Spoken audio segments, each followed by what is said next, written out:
Welcome everyone to the first whiteboard session. I'm Nash Q. I'll be moderating today's whiteboard session with Henry. Hey. Henry is the co-founder of Penumbra. And today, Henry will explain me how Penumbra works and go into the details of the protocol design. Sounds good. How do you want to start off? Well, I think that we should start by writing Penumbra. Yes. At the top of the board. This one's better. Great.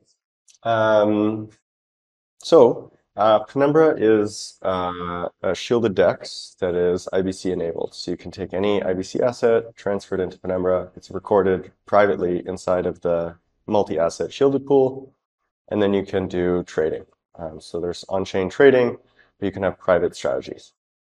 So in order to kind of see how this fits together, I think it would be useful to start by making kind of a overview map of some of the different pieces of this protocol so we can see how it fits together. And then once we've had this kind of like 30,000 foot view of what's going on with Penumbra, we could look at a few different flows, like suppose I make a send transaction or I interact with the DEX.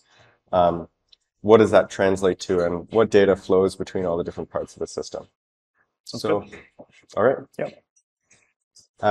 So one thing that is somewhat unique about Penumbra is that when we designed it, we really had a concept of kind of doing end-to-end protocol design. So especially for a privacy protocol, the way that you're going to get privacy is by moving the data off the chain onto the end user device. And that means that as a protocol designer, you can't just think about like, oh, this is what happens on the full node, and then I'll assume like the existence of like Infura that just like does everything and makes it actually practical to use. No. You actually have to design this whole thing, together. So the first distinction that I'm going to make is that there's one part which is the client side, and then there's also going to be some stuff inside of a full node. And then we'll also, off to the side, we probably won't focus on this, we'll also have the interchain, right? And so another thing that is notable about Penumbra is we never designed Penumbra to be its own sort of perfect, like, isolated world. It's always thought to be, this is going to be IBC enabled, and it's going to be connected to other IBC chains. And that's let us had a kind of a differentiated or opinionated protocol design, right? Like our programmability layer is like other IBC chains. So let's start with the full node. There's going to be two pieces of the full node. So the first part is there's the actual BFT replication consensus system, which is Comet BFT. And we basically treat Comet BFT as kind of a black box. So we integrate with the API hooks that Comet provides for replicating the state of the application, but we didn't go off and build our own consensus engine. We just took Comet off the shelf. So Comet BFT communicates with the Penumbra application, and that application is structured as a bunch of components. And I'm not going to draw all the components on the board at the moment, but I'll just draw a few of them that are particularly relevant for some of the flows that we might want to discuss today. So one component is there's a shielded pool. We also have a staking component.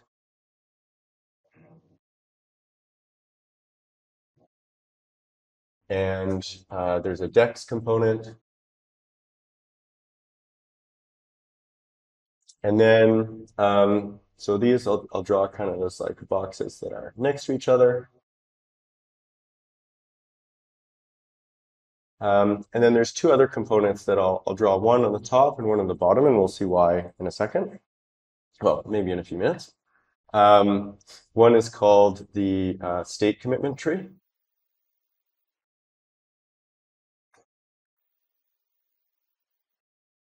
Or SCT. And the other is the compact block component.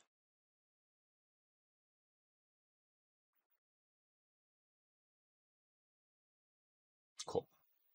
So what are these two things, and why are they sort of drawn above and below in this way?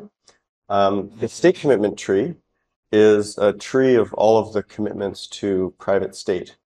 So at the very beginning, I said, as this sort of high-level idea of how do we have privacy on chain, you take the user data and you move it off-chain onto the end-user device, and then each end-user device is going to make a transaction and send proofs back.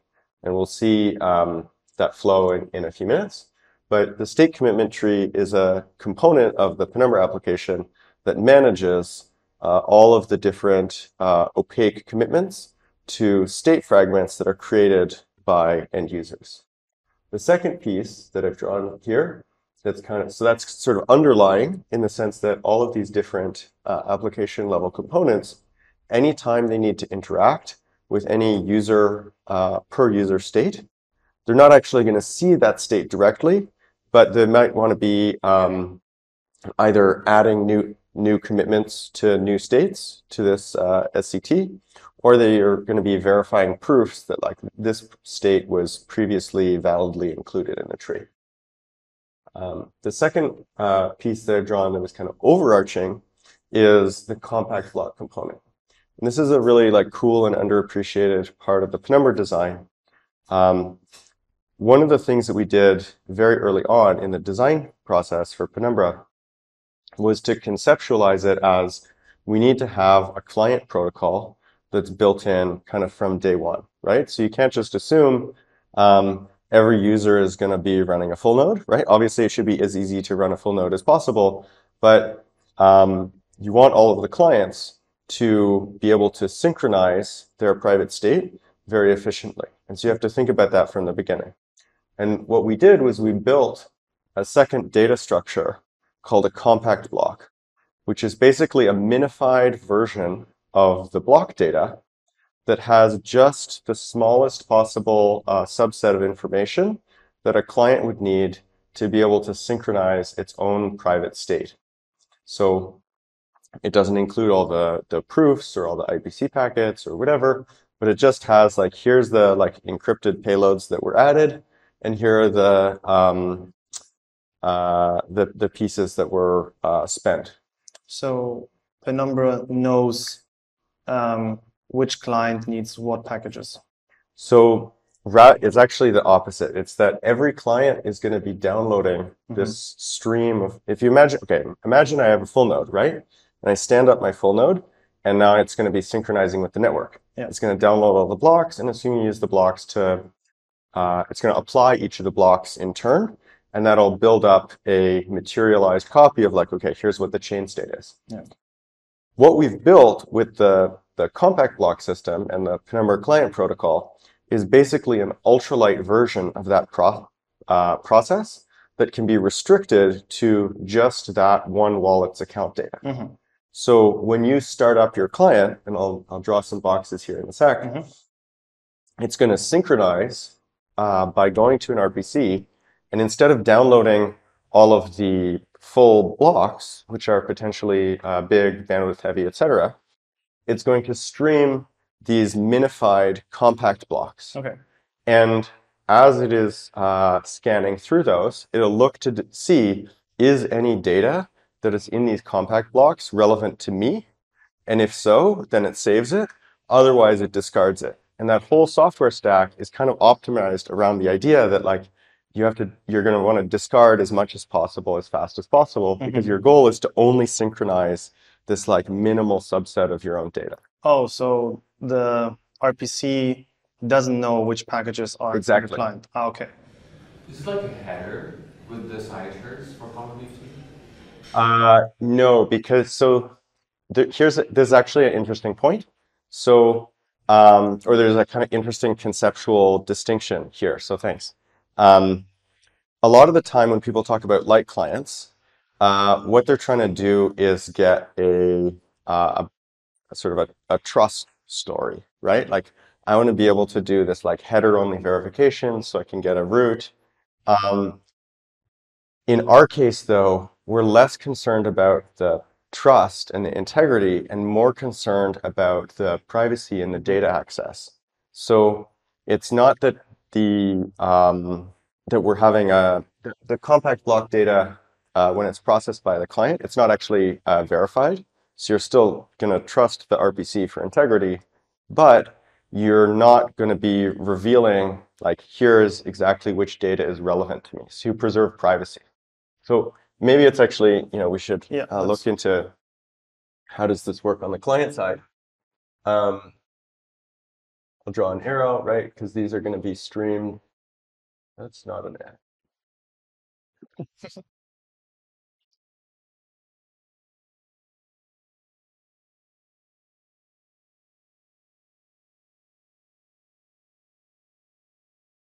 So inside of the client part of this software stack, there's two relevant sort of pieces, like logical pieces of functionality. One of them is called a view service, and the other is called the custody service. And you can think of these as having kind of two like levels of capability, namely read access to a user's data and write access via transaction authorization. So I'll draw two boxes.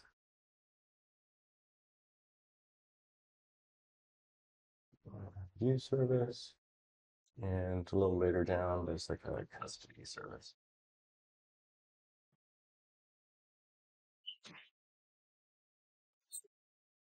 To go in there. So, Question. yeah.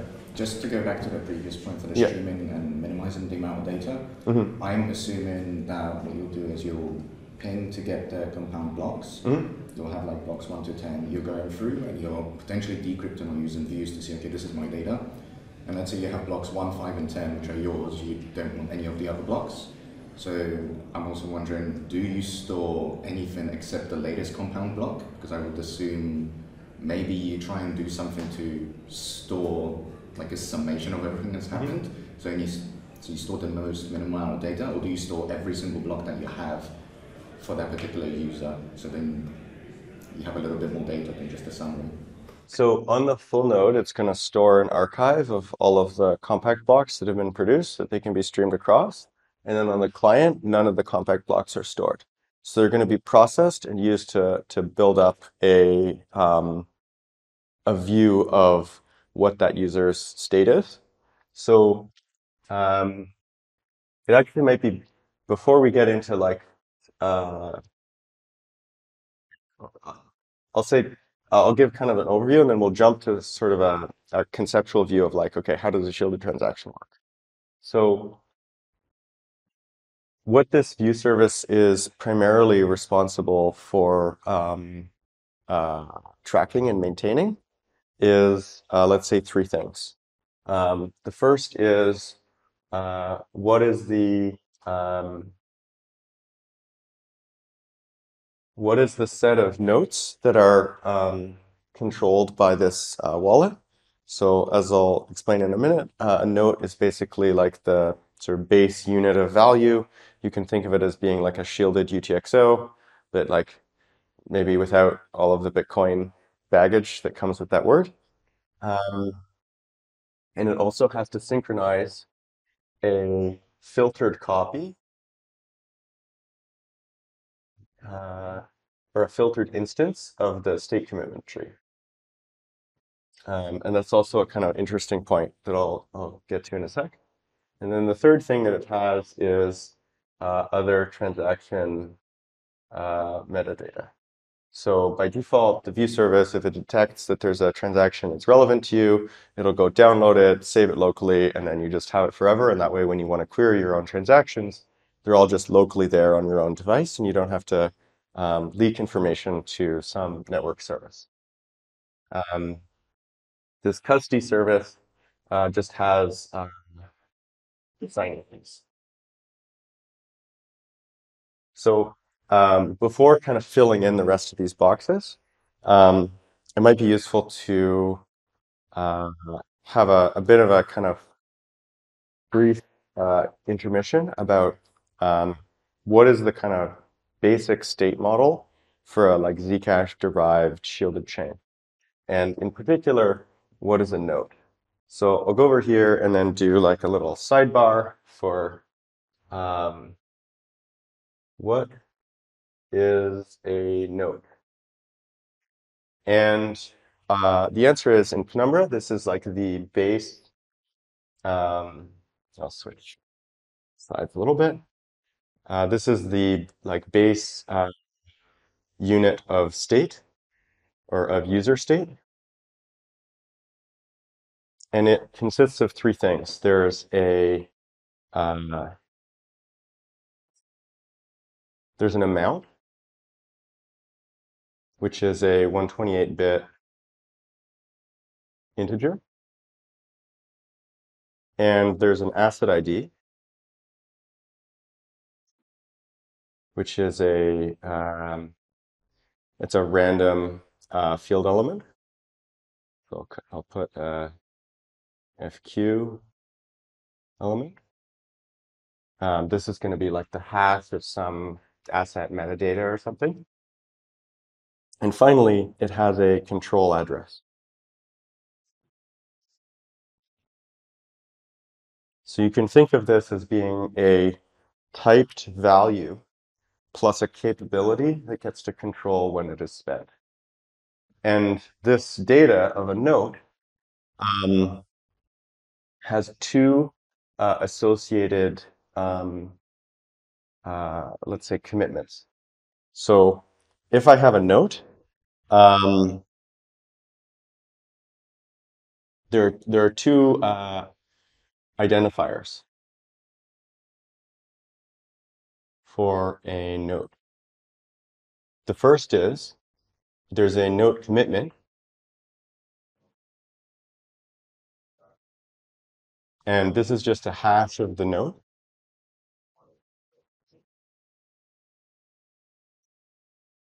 So we're going to use this when some client makes a new piece of value, like a transaction output, and they want to record that this was validly created.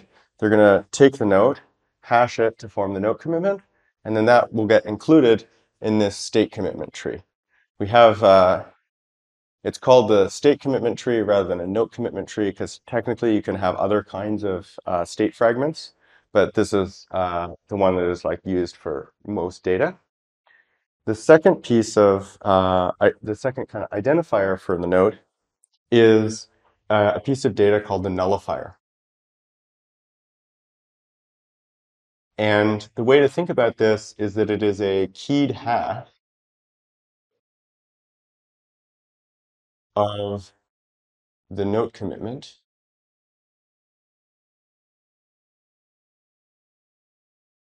and it's keyed by a subkey bound to the control address. So only the owner of the node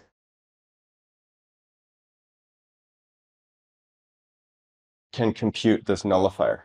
And so you can think of this as being basically like a serial number for a banknote that you can only derive if it's actually yours to control. And this is how we manage the double spend problem.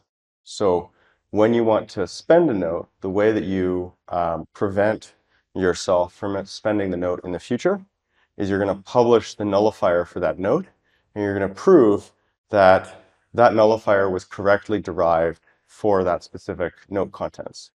And what that allows is the spending of the note can be unlinkable, from the creation of the note. So in a transaction that creates a note, we're going to have the note commitment be public, and there will be a proof that like this is a validly constructed note and so on.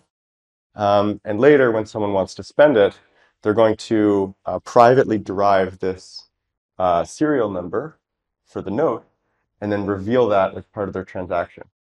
Does that mean that the client has to basically custody their data?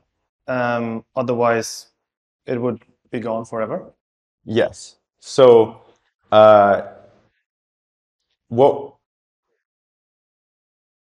it wouldn't be gone forever, because every time you make a transaction, you're going to include a encryption of the plaintext value of the transaction outputs in the actual body of the transaction itself. Mm-hmm. So what that lets you can, if you think about it as like being its own little kind of micro rollup, it's like you're including the sort of new state root of your private state fragments, and you're making a proof that all of this was done correctly. And then you'll also encrypt the full sort of rolled up data of the plain text of these notes, both to yourself and to the recipient of the transaction. Or maybe if you're sending it to yourself, that's the same, but each transaction is going to have an encrypted copy of all of the data. And so what is this client trying to do? If we go back to these boxes, when the client synchronizes, its job is to download all of the compact blocks and then trial decrypt all of the encrypted payloads to see which ones it can see. And then it has two responsibilities. One is if it detects something that is relevant to its own wallet, it needs to save that so that it can later, use that note for spending or forming a new transaction, etc. Right? Like the set of notes that are not yet spent by that wallet is the kind of combined balance. But the second thing that it's going to need to do is it needs to ingest all of these state commitments into its own local instance of the state commitment tree. And this is kind of an interesting sort of like Merkle tree role reversal, where if you imagine how a Merkle tree is normally used in a blockchain, right? There's like the full node, and it's got the big Merkle tree, cool. And then there's like some small client. And the client is like going to get a copy of this Merkle root. And now the client can like make RPC queries or something, or it can ask for like, hey, what's this data inside of this big data structure?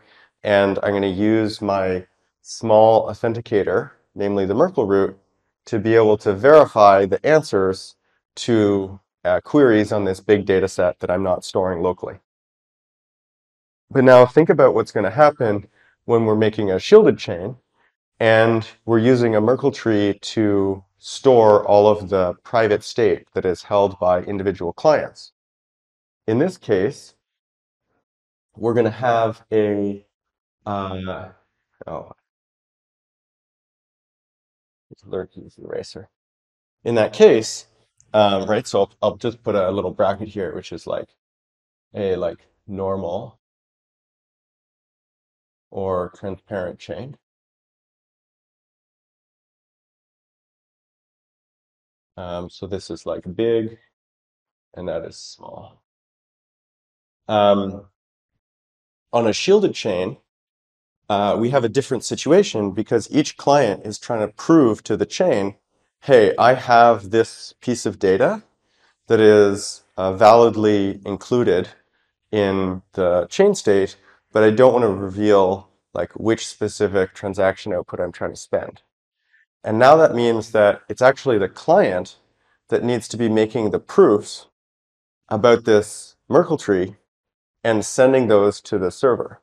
So that means that for a shielded chain, it's actually the, this big Merkle tree is going to be on the client device, and it's the full node that has the roots of this Merkle tree, and the client is going to be basically boxing up a proof of here is, this specific piece of data. Like I want to prove about this one leaf of the tree, which is like a node that I control.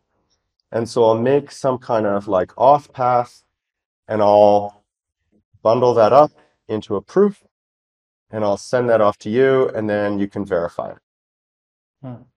But now this is like kind of a messed up like system, because it's the full, like we want the full node to be the thing that has like all of the computational resources and maintaining all the data. And we don't want each client to have to maintain this like giant Merkle tree of everybody's data. And so the thing that's really interesting and unique about the state commitment tree that we use for Penumbra is that it's a Merkle tree that is designed to be filterable and efficiently synchronizable with that filter. So if you imagine, I've kind of drawn this like very rough schematic picture of like vaguely something that looks like a Merkle tree. Most of the pieces of data in the state commitment tree are not going to be yours, right? Like ideally, one user is only a small portion of the activity of the entire chain. And so most of these leaves are data that the client doesn't care about. And so the implementation of this tree has an API where explicitly, whenever you insert a new leaf node, you have to mark, is this leaf node one that I care about? Do I want to retain this? Or do I want to try to forget it as soon as possible? And so as this client is synchronizing, it can see like, oh, well, this whole little subtree is data that I don't care about. So I'll just erase that out of my memory. And I can also get rid of this one. And I might need like this leaf, as a sidebar to be able to maintain this Merkle path to the piece of data that I do care about. And what that lets us do is actually build these client-side filtered instances of this one big Merkle tree that are restricted to only the subset of data that the user cares about. I have a question here. Yeah, from earlier, because I'm still wondering, because you've mentioned that there's client-side computation, but then you're also going through these blocks, compact blocks, and you're decrypting something. I'm just wondering, like, what are you exactly decrypting there for if you potentially already have that client side? Because if you need to ingest the blocks for the commitment tree, is that part of the data, so you need to somehow verify that? Or if it's not now, why would you be, if you already have that information in the first place at the client, you then submit it to the node, right? Then you're going to go over it, and then you decrypt something which you potentially already know about, like what is Yeah. that thing? So this is a great question. And what it gets to is like, what is the overall kind of end-to-end data pipeline of if someone wanted to make a shielded transaction? So let's say, thinking about this description of like, what's a node? Let's say I wanted to make what's the simplest transaction that someone could make, which would be like a transfer, right? I want to send a note to someone else. And let's say that so I have like, one Penumbra, and let's say I already have a note with that exact amount, so we don't have to deal with like change outputs or whatever, because that isn't very relevant. What I'm going to do we can have it even, here's the box that like usually doesn't appear in the crypto like architecture diagrams, namely like the user. But let's see what they're going to have to do in order to make a basic transfer transaction. So the first thing that they're going to do is they're going to query the view service for their latest state, right? And if you think about the model for a transparent chain, normally the wallet doesn't have to maintain any state locally, right? Like your front end just like queries the RPC. What we built the reason that it's called the view service is that this actually provides basically a standardized like local RPC so that whatever the front end code is can just make RPC calls that are processed by this local component. So that'll learn like, okay, now you say I have, here is a node n with one and now the user wants to send that to some address A. So what the user is going to do is to send to one to A. They're going to make a transaction that has two actions in it. So the first is they're going to do a spend action that consumes the input node.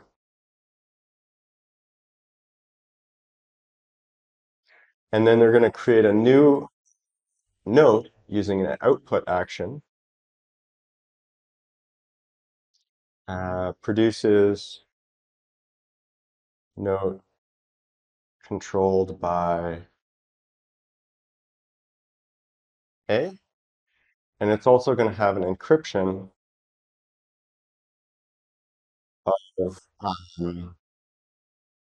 of the node plain text. And actually, because it'll help answer the question of like, why are we downloading this data instead of just already having it locally? Let's actually not assume, let's suppose that the node that we already have has like 3 so we'll do like 1 here, and then there will be output for our change, and that'll have 2 controlled by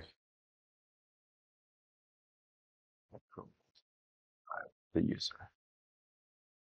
So when they want to make this transaction, they're going to have to query data from the view service.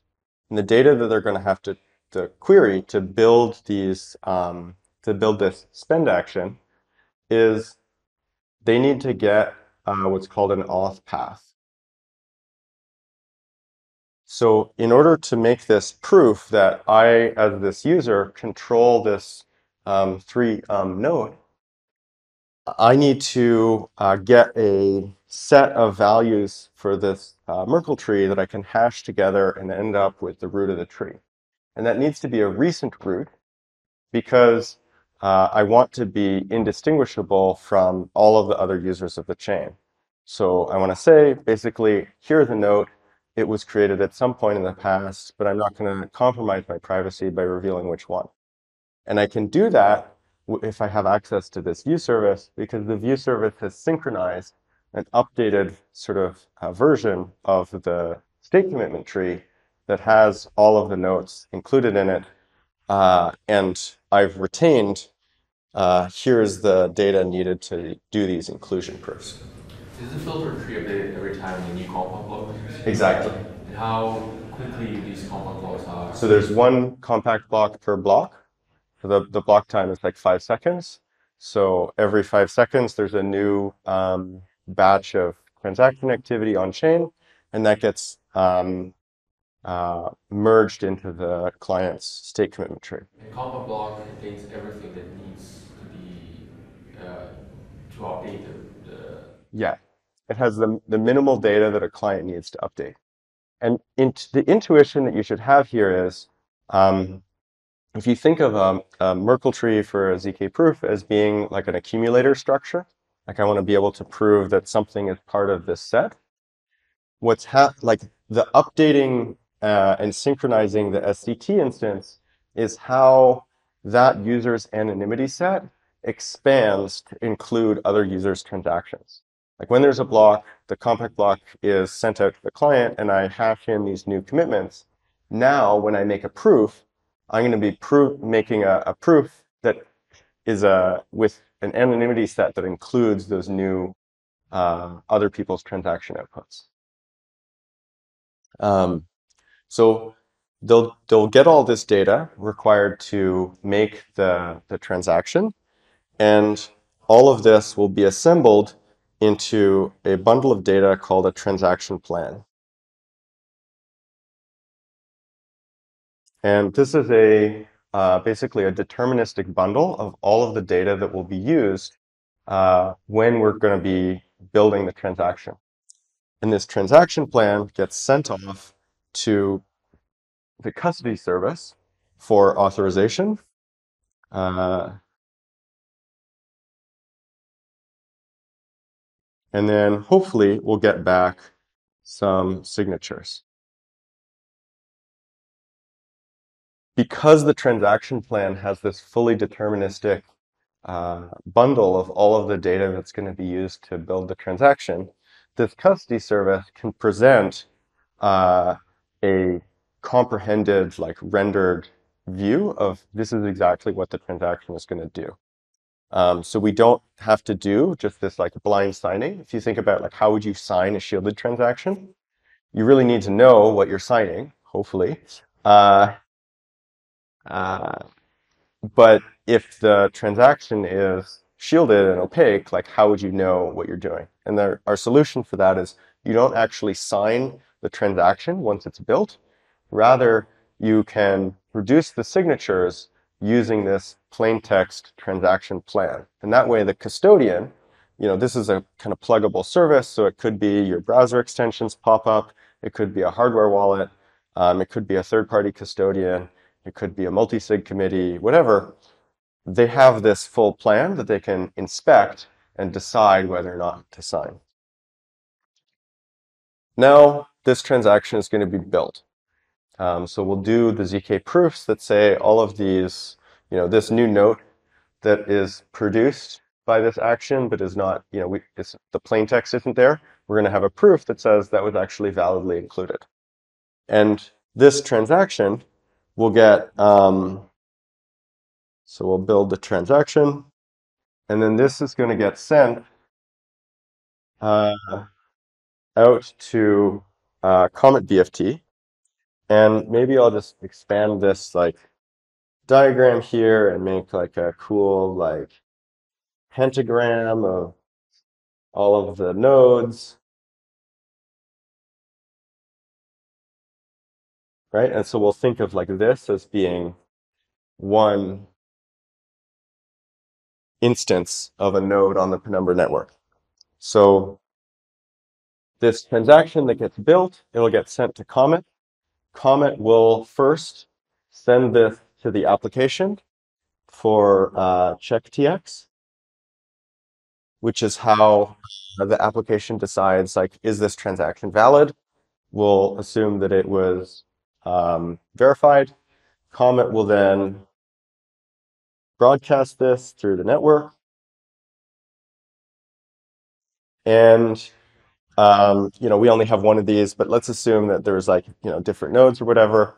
Eventually, this transaction will be sent for execution as part of a block. And this is done in the Comet API through a method called deliver_tx. So now let's say that okay, so we're now processing this transaction as part of a block, as part of the full node. Each of these actions is going to be processed by a different component. In this case, like there's no staking or DEX actions, there's just shielded pool stuff.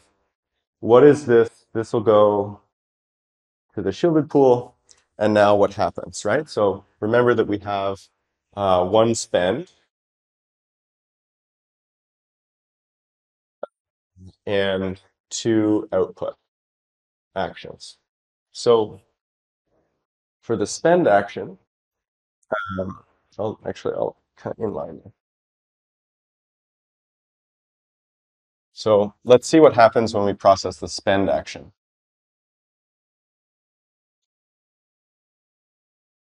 The first thing that we're going to do is we're going to check the proofs. This is purely stateless, right? So we can do this in a separate parallel CPU-bound task. It doesn't block any other stuff, and we can parallelize all the proof verification of all of the proofs in the transaction. The second thing that we need to do is we need to check the signatures. So the way that signing works on a spend action is every time you want to spend a note, you have to prove that you have spend authority over it.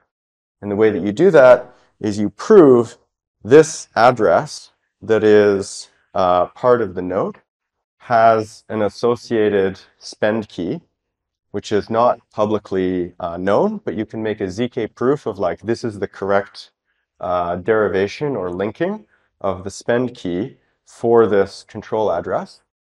And then you're also going to prove here is a unique, new, fresh randomization of that spend key. And then you'll reveal the randomization. And then there's an ordinary signature made by that randomized key. And what this accomplishes is the signature that is actually certifying the spend authority is just a normal signature. So you can compute that on a super constrained device, like a hardware wallet, without having to do a full ZK proof. And the signature checking can be done up front. It's very fast, lightweight, and easy. But because it's signed with this randomized key, there's no way to link, this signing key was used for this spend and this spend, so actually those were controlled by the same address. And the third thing that happens for a spend action is we record the nullifier. So one of the statements that's part of this spend proof is, given this note that I've proved was validly included in the tree, I am also proving that this random nullifier that I'm telling you about is the correctly derived nullifier for this piece of state. And that nullifier gets appended to an append-only set that's stored in the chain state. And that way, this spend can't ever happen twice because there's only one nullifier for that node. And we proved that it was correctly derived. And we checked that it was not already part of this append-only set that we're adding. And so once we've done these three things in the shielded pool component, we have successfully consumed this existing state fragment without revealing any information about who had it or when it was created or so on. Do full nodes have to keep those nullifiers forever? Yes. However, each nullifier is 32 bytes large. So if you think about, how many nullifiers can fit in an SSD, you have a lot of room to grow. And you can also do things where like you can in the optimistic world where like Penumbra succeeds and like nullifier state growth is like our biggest problem, I would love that to be our world. But if that's the case, there's techniques like you could segment the nullifiers, or you could eventually move to a proof of non-inclusion. So I like make a proof that I have that this nullifier was not included in some archival set of nullifiers. And then that way I can segment, like you can kind of throw away these big batches of old nullifiers and replace them with forcing a client to just make non-inclusion proofs. So at this point, right, we've spent an existing node. What are we going to do to create new nodes? For an output action, we again are going to check the proofs. So what is the proof statement roughly that we're trying to prove or that we're trying to verify? Here it's that the note that is being committed to was actually validly created, right? We don't want someone to basically like infinite mint a new banknote secretly with like 1 billion value while claiming that it was only one. So there's checks that the values were all correctly formed. And then what we do is we record in the state commitment tree. So this will we'll add new commitments. And no, I forgot to update. Well, I'll get to that in a second. So we'll record these new commitments into the state commitment tree. And then we'll also queue the encrypted payload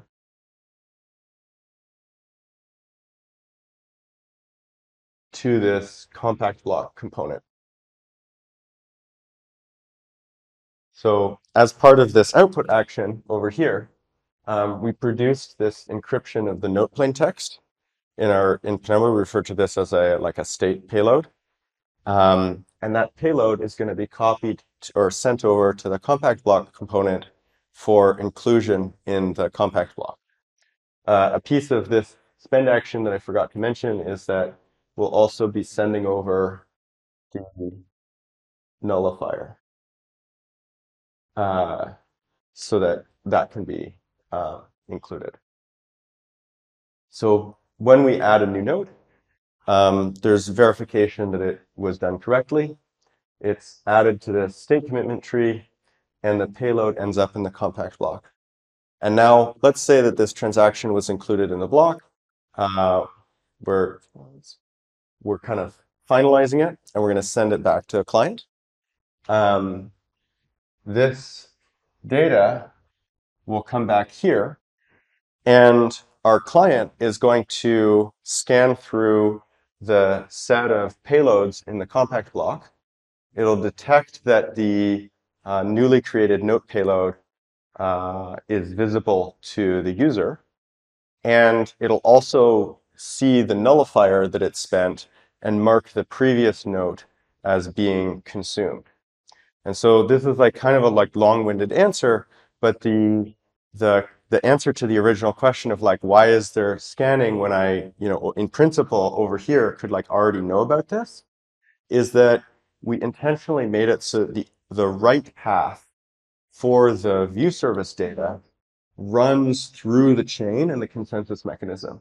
And what that ensures is that you have super, super strong data guarantees for the client data that I'm never going to only learn about stuff that just happened on my device.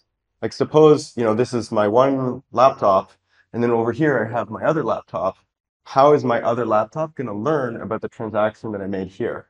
Or if I'm trying to recover from my seed phrase, I want to have a super clear deterministic picture of this data.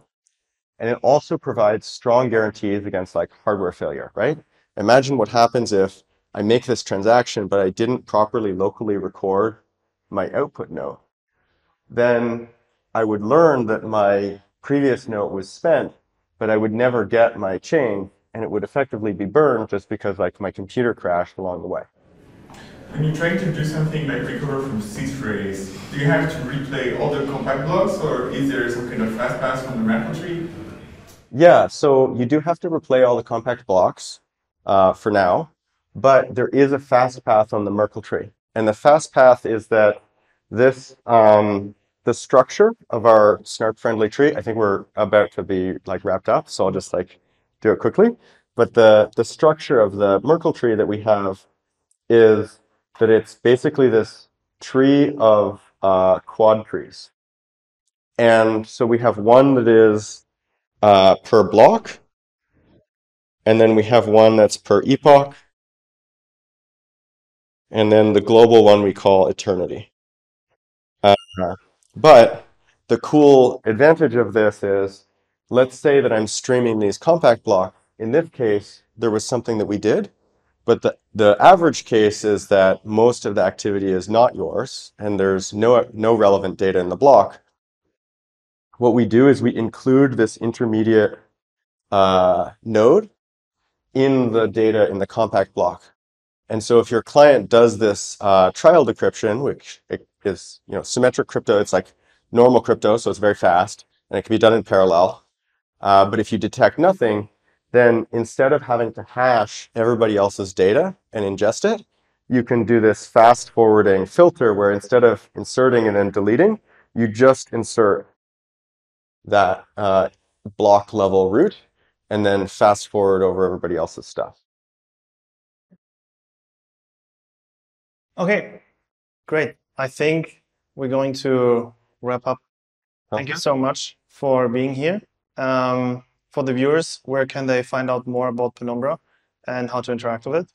Well, I guess, so this is kind of the technical overview. If you want like the full rundown on the entire protocol, if you go to protocol.penumbra.zone, that has like the 200-page protocol spec, and that has all of these details and more. There's also guide.penumbra.zone, which has info about like more oriented around like how to actually use the software. Okay, great. Thank you so much. Cool.